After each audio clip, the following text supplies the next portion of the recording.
From EPAWA Weather Consulting, headquartered in Worth Whitehall, Pennsylvania, this is Weather Weeklies, an informative video of the ins and outs of weather that affect you most in the EPAWA coverage area.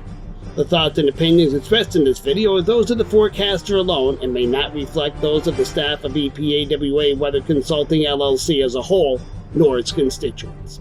Now, without further ado, here is meteorologist Bobby Martrich with Weather Weeklies.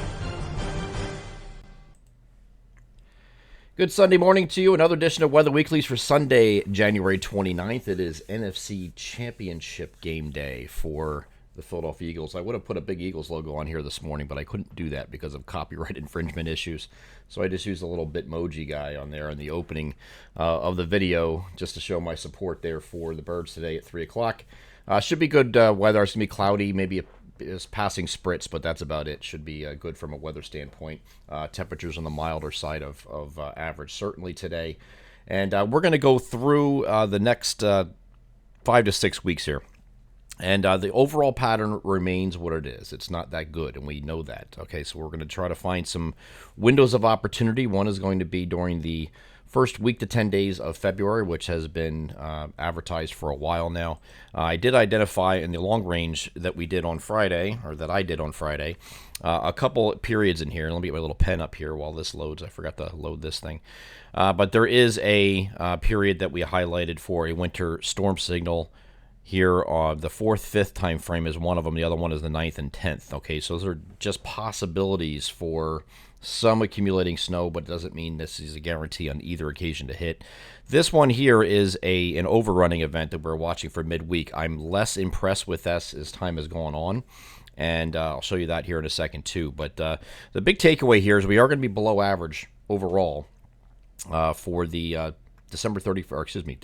January 31st through the first week of February before we start to moderate a little bit in the southeast ridge flexes. There is a possibility that once we get into very late month and early March, the first half of March, that we are slightly below average, and that's if the Euro Weeklies, which are advertising that, is correct. So we'll see. It's going to depend on a few things to see if that exactly occurs. Here is what the average snowfall is. For January and February, we're going to finish below average everywhere across the region in January. We still can get near average snowfall in February, but it's going to require some things lining up a little bit, okay? So that it's going to take a lot to get to this. So we'll have to see how this plays out, but I'm not really too excited about February saving winter, and definitely don't see a signal for big storms in the near future. Here's what we have year-to-date, which is pathetic. This is what you're supposed to be year-to-date to this point. And still, southeastern areas still have a trace here, even Newark at 0.1. That has been that way for a while. No snow here in any of those locations in January. Just some minor stuff that came in this past week here. Got Allentown up to 2.9, Harrisburg up to 5.9, Scranton at 10.2. But you see, even those three locations are well below average, or where they should be at this point of the season. So do we see anything that's going to help this a little bit? Well, not really. Not a whole lot. At least we do have this colder period come in. Here's the warmth this weekend that's going to be replaced by next week some cooler than average temperatures, and then a real cold shot here Friday night into Saturday. That's transient. Stays cool through the first week of February, and then you have the warmth coming back in here. The southeast ridge starts to flex a little bit. You get some slightly milder than average temperatures, and then kind of near to slightly above average for that entire first week of February, or second week of February. Once you get beyond that, it looks like it's going to remain in place for week 3 as well, with the southeast ridge dominating the pattern. Here is the midweek overrunning on the NAM that just ran this morning, and it doesn't have much here. Maybe a few flurries or light snow showers. Doesn't really amount to much, and that is going to be in that Tuesday night and a Wednesday morning time frame, as you can see here. Just some real light stuff here, a few snow showers, and not a big deal. Okay, this is not that the system itself is remaining off to our south and sliding off to our south here, so we're not dealing with anything in our region.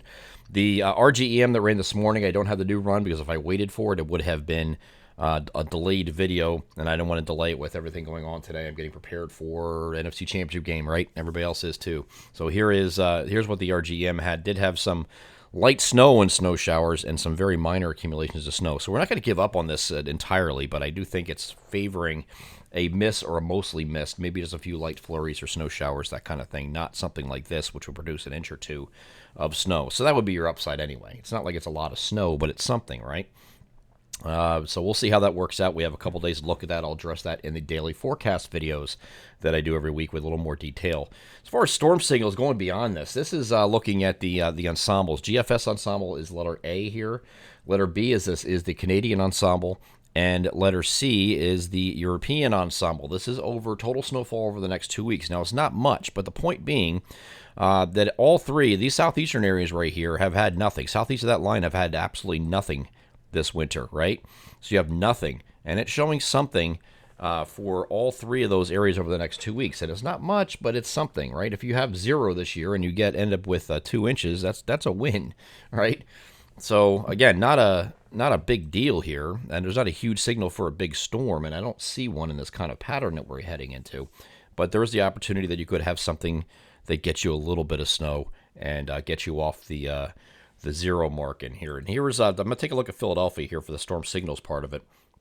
This is a multi-run total snowfall chart here. So this is kind of on a slantwise thing here. So this is the first storm signal we have right here. This is the right around the 5th, 6th time frame, right? That's our first signal. The second signal we have listed in the long-range outlook is right here, okay? So you can see it's Philadelphia. Again, this is I'm using Philadelphia because it's an area that hasn't had any snow this year other than a trace, which really doesn't count. It's not measurable.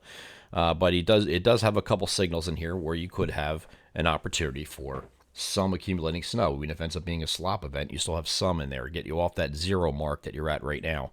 So there are opportunities, at least on the ensembles. The operational runs are kind of back and forth. They have it one run, they don't have it another.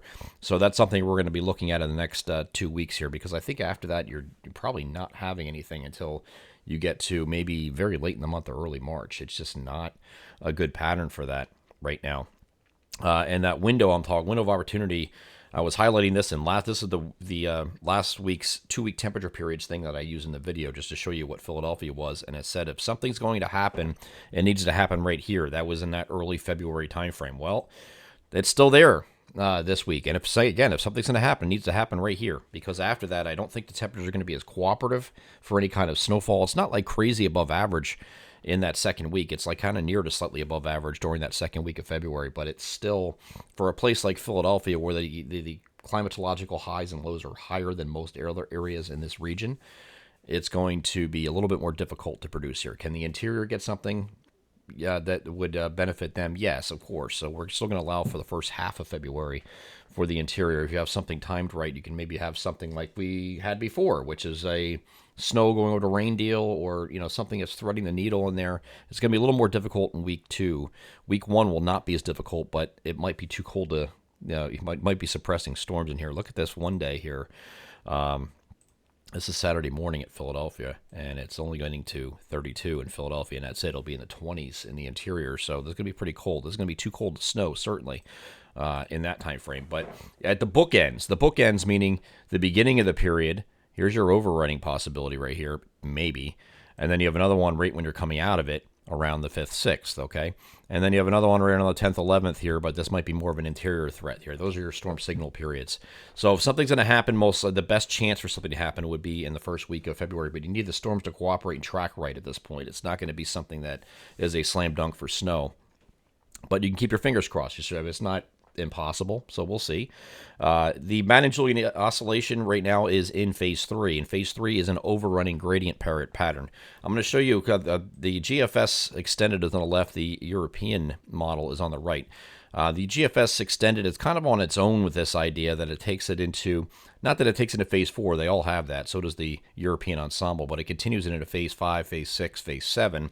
I will tell you that all these phases right now, this time of year in February, is going to be warmer phases. Your colder phases are over here, okay? And it's not heading in that direction. It's kind of going in the warmer phases. Same thing can be said about the European ensemble, but it's only very briefly going into 4 for a couple days, maybe 2 or 3 days, and then it collapses into circle death, which most guidance does, including the Australian, the Canadian. They all do the same thing, okay? So this might be a little bit aggressive, holding this through the maritime continent and Western Pacific, which are all the warmer phases.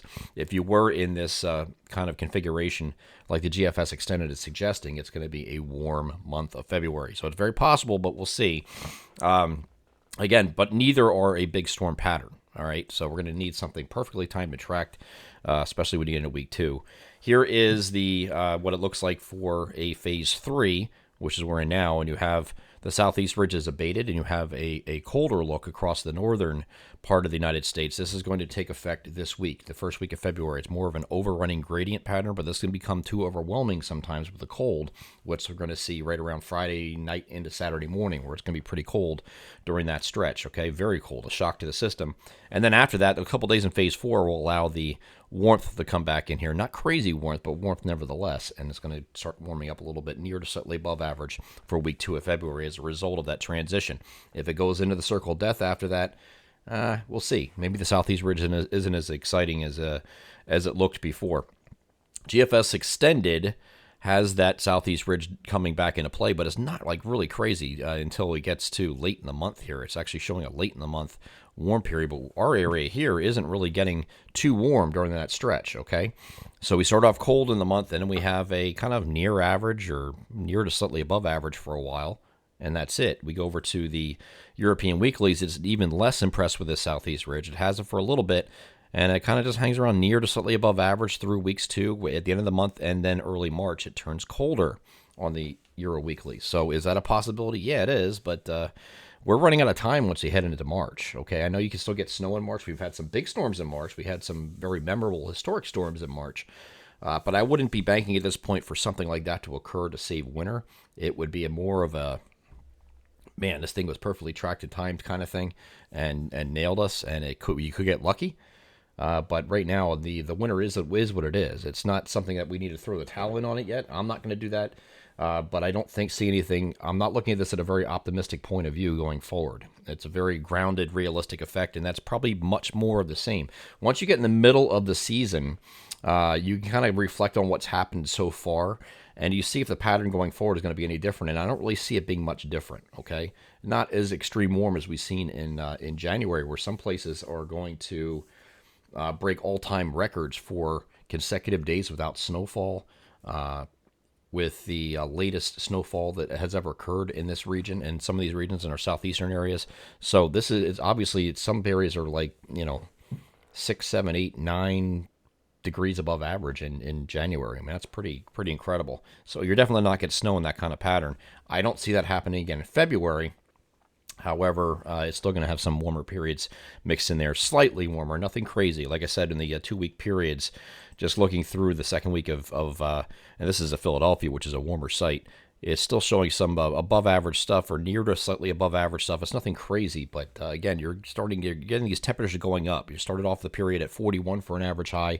By the time you get to Valentine's Day, it's just 44 at Philadelphia. So the temperatures are going up a little bit. It takes a little bit more work to get some storms, and that you're going to have some things perfectly timed and tracked. So it does have storm signals here at Philadelphia. This is a possibility. There is one or two here. So there's a couple here that are not really that thrilled with snow, which is this member right here and the control run, which has 0 at Philadelphia. Okay, so... All right, so I'm not sorry, no, it's not the control run. I'm looking at the wrong thing.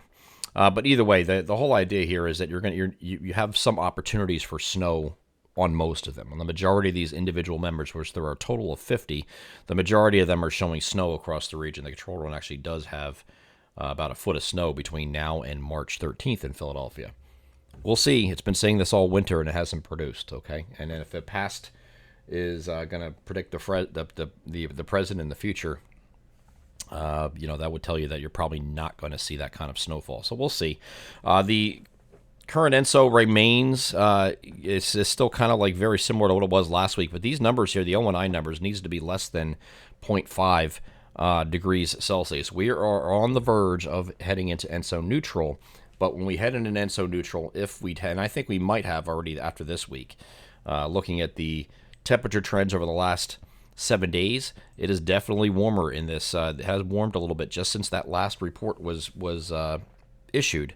You see the oranges and yellows in here that are indicating that it did warm even higher than what's indicated here. So these numbers are going to continue to go up, and that means we could be, like I was projecting for a while, maybe by the end of the January, seeing a trend into an ENSO neutral rather than a La Nina.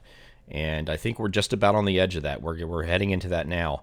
But the problem is it's not going to change and save winter. This is coming too late, I think. It doesn't really help you in ENSO neutral. And the reason why it doesn't is because if you're going to go in these phases here, they are warm in phases 4, 5, 6, 7 in ENSO neutral, just like a La Nina. So it's not going to change the game here if the Madden-Julian oscillation is not going to cooperate. Okay, if it heads into circle of death and you're in ENSO neutral, maybe it has a little bit better of an opportunity, especially heading into March.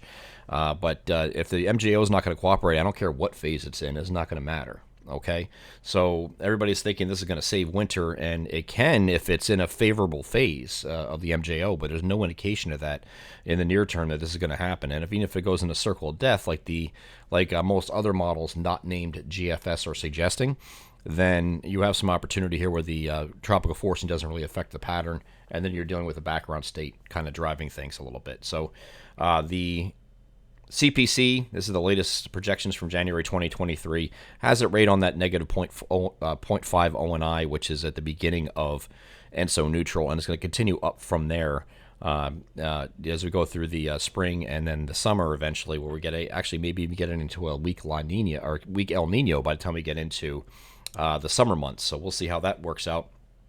But the biggest takeaway from this, and I don't want to make this a long thing because it's just really I really don't have a lot of optimism going forward here. And a lot of you are telling me that I need to throw in the towel in winter and be done with it. I can't do that yet. I can't do it yet because there are still some opportunities, and there could be still some things down the road. If you have something in the first week to 10 days of February, that's going to be your period, I think, before it starts turning a little bit more unfavorable. But we can't throw in the towel just yet. If I'm sitting here at the end of February looking ahead for the next 5 to 6 weeks for March and maybe early April, and it looks like crap then, we might be stopping the Weather Weeklies videos a little early this year. So we'll see. Watching a midweek overrunning possibility with a tight window for storm signals. After that, so the midweek, again, I don't think that's going to end up being a big deal. I'll continue to monitor that in the daily forecast videos, but right now it looks like it may be a few snow showers, light snow showers or flurries, not really amounting to much. The storm signals will be after that in that February 5th, 6th time frame, and then you have another one around the 10th that we'll watch for maybe some snow, maybe some squeak out some snow in some areas that haven't had it before. It's possible, so we just have to keep watching that period. The ensembles are certainly on it, so that they're suggesting there's something there to keep an eye on, but it's not a guarantee. Colder temperature for the first week of February, then the southeast ridge expands weeks 2 and 3. Nothing crazy here unless the MJO goes through, like the GFS suggests, into phase 4, 5, 6, 7. Then it's going to be a little bit more pronounced. If it collapses into circle death, not so much as pronounced. You might have some near to slightly above average stuff instead. So you can still get something timed in there, like a thread the needle type situation. Further into February, of course, we'll cross that bridge when we get there. We're not throwing in the towel in winter just yet, but it is on life support, admittedly. So we'll see how this works out going forward to the next couple weeks. But that's all I got for you today. Enjoy the games, whether it's the NFC Championship, AFC Championship game today. I will be doing that. I'm a little, I will say I'm cautiously optimistic today. It's not as much of a slam dunk or as confident as I was last week against the New York Giants. San Francisco's a tough team, so a lot of people trying to convince me to stop being such a negative Nelly about it, but it is what it is. We'll see. So go Birds, and I'll see you again next week. Take care.